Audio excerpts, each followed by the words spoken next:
जय श्री राम प्रिय भक्तों। श्री गणेश चतुर्थी व्रत की पौराणिक कथा के अनुसार एक बार भगवान शिव तथा माता पार्वती नर्मदा नदी के किनारे बैठे थे। वहां माता पार्वती ने भगवान शिव से समय व्यतीत करने के लिए चौपड़ खेलने को कहा।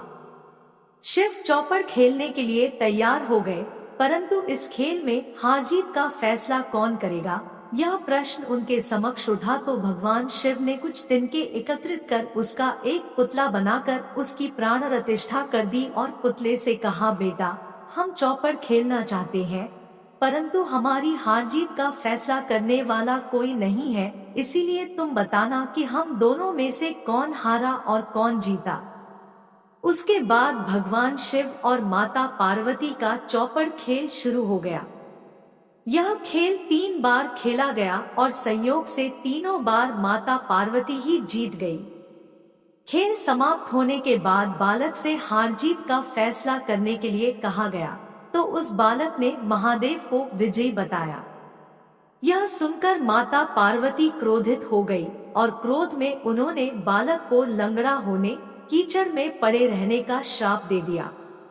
बालक ने माता पार्वती से माफी मांगी और कहा कि यह मुझसे अज्ञानतावश ऐसा हुआ है, मैंने किसी द्वेष भाव में ऐसा नहीं किया।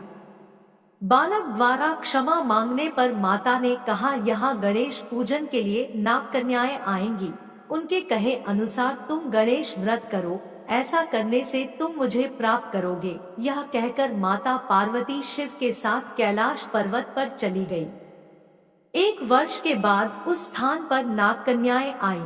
तब नाग कन्याओं से श्री गणेश के व्रत की विधि मालूम करने पर उस बालक ने 21 दिन लगातार गणेश जी का व्रत किया।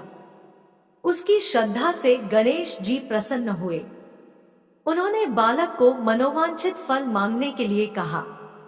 उस पर उस बालक ने कहा, हे विनायक, मुझ में इतनी शक्ति दीजिए कि मैं अपने पैरों से चलकर अपने माता पिता के साथ कैलाश पर्वत पर पहुंच सकूं और वे यह देख प्रसन्न हो। तब बालक को वरदान देकर श्री गणेश अंतर ध्यान हो गए। इसके बाद वह बालक कैलाश पर्वत पर पहुंच गया और कैलाश पर्वत पर पहुंचने की अपनी कथा उसने भगवान शिव को सुनाई। चौपड़ वाले दिन से माता पार्वती शिवजी से विमुख हो गई थी। देवी के रुष्ट होने पर भगवान शिव ने भी बालक के बताए अनुसार 21 दिनों तक श्री गणेश का व्रत किया। इस व्रत के प्रभाव से माता पार्वती के मन से भगवान शिव के लिए जो नाराजगी थी वह समाप्त हो गई। तब यह व्रत विधि भगवान शंकर ने माता पार्वती को बताई। यह सुनकर माता पार्वती के मन में भी अपने पुत्र कार्तिकेय से मिलने की इच्छा जागृत हुई। तब माता पार्वती ने भी 21 दिन तक श्री गणेश का व्रत किया तथा दूर्वा, फूल और लड्डुओं से गणेश जी का पूजन अर्चन किया। व्रत के 21वें दिन कार्तिकेय स्वयं माता पार्वती जी से आ मिले।